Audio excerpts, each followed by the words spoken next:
Hey, today's episode powered by Hayabusa. It's all about the biggest mistake you can make when blocking a body kick.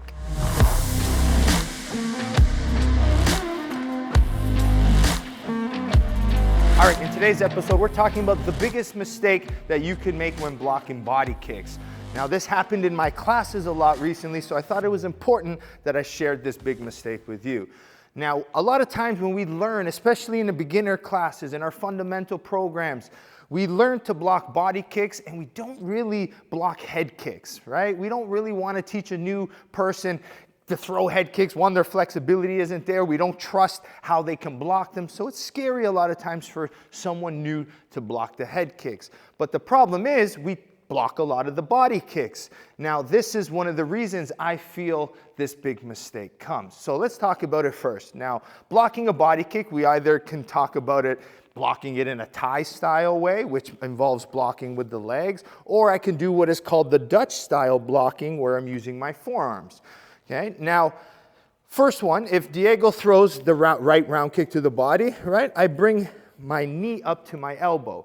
This is how it's taught. If he throws the switch kick, my knee comes to elbow where my hand is staying on my head. This is the traditional way, right? Hands connected to the head, the right kick comes, my knee comes to my point of my elbow, and now look, I defended my head, my body, and even a low kick if I needed to. I can block all my levels that way. Now, with the Dutch block, now Diego throws the switch kick. Here, I block here, the switch kick comes. As you notice, this hand is still pinned to my temple. Now the other hand comes and I support it and take power away from this. Now, not the biggest mistake, but the second biggest mistake you could make is not bringing the knee or the other hand across.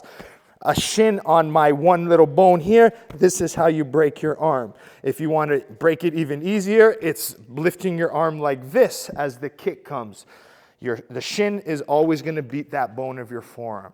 Okay, now let's get to the biggest mistake. The biggest mistake you make is going to go back to the reason of only blocking body kicks and not head kicks. Now, I'm going to use the Dutch block as the example. Now, for this Diego's position, we're going to throw the switch kick. Now, the habit is, right, the good way is to keep this hand up. The biggest mistake that happens is we start doing this. As the body kick comes, we drop our hands to be able to address the body kick. Now, you'll see this a lot, okay? The right kick comes, this hand comes down. So you're seeing this little bit. Now, say even Diego throws the switch. I brought my elbow down to meet my knee, which then disconnected my hand from my head. Now, why this is the biggest mistake is because the head becomes exposed at that time. Now, a great fighter is not going to easily tell you which level he's going to throw the kick. Diego might throw two body kicks, right? Boom, okay?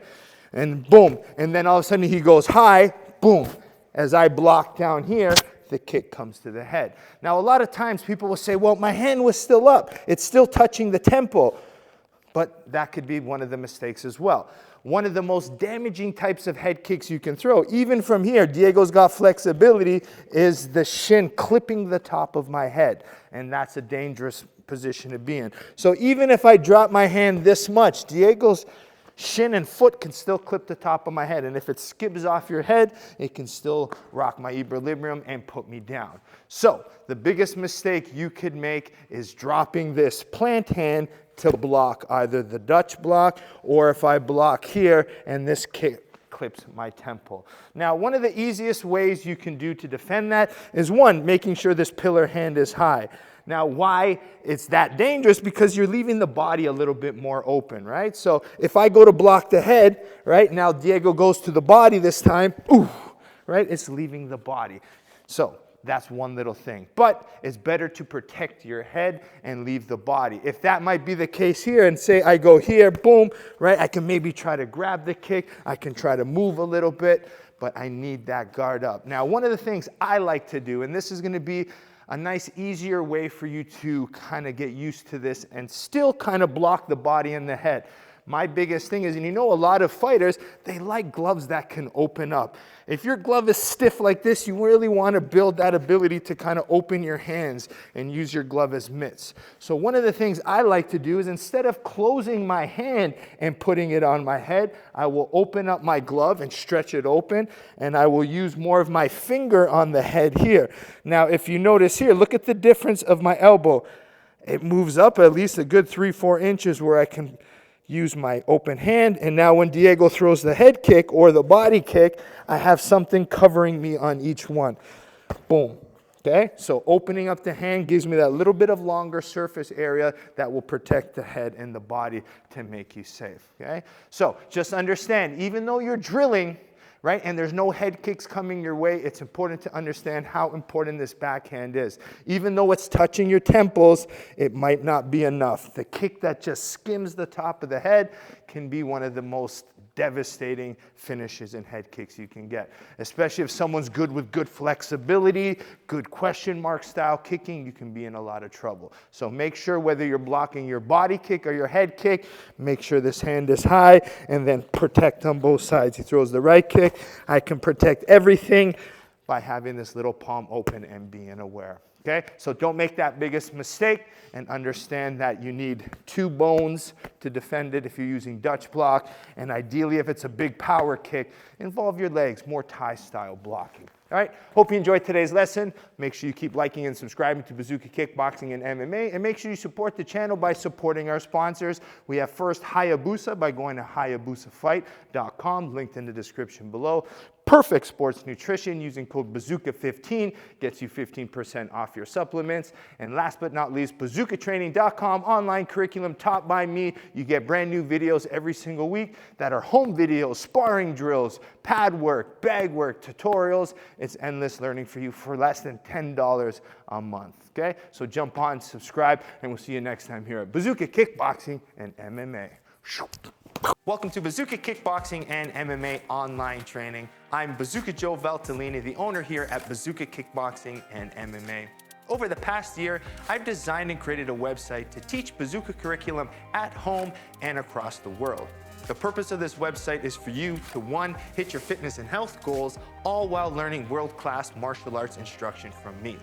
The beautiful thing about this website, it's geared for all levels. So if you're learning martial arts for the first time as a beginner, we help you progress into the bigger stages. And if you're a pro fighter, guess what? We have different fight concepts for you to improve your tool set and your skills in the ring or cage. As the fastest rising kickboxing world champion and a lifelong martial artist with over 30 years of experience, I've been able to combine my passion for martial arts and teaching to create this website. This website's going to give you some of the tricks, secrets, and inside look at some of the training I use to win my world title. Once you subscribe to this site, you're going to be getting weekly training videos and tutorials that you can do from anywhere. The sections are broken up into 3 parts. The first is bag workout. So if you have a bag at home or at your gym, you can use these workouts to supplement your training. The second is at-home workouts. A lot of us don't have the room for a bag or a bag in general, so these workouts are for no equipment needed and you can do them anywhere. And finally, the tutorial section. If you're having any problems with a specific technique or fight concept that's covered in any of the workouts, go to the tutorial section, learn the technique, and then go back to the workout, and this time, do it with proper technique. One of the added benefits once you subscribe is the forums section, where you can get a more personalized experience where you can ask questions and I'll be able to go in there and answer them. It's all about building a team and a community of martial artists helping each other grow. So subscribe now to get access to all the videos plus more so you can be part of the squad here at Bazooka Kickboxing and MMA.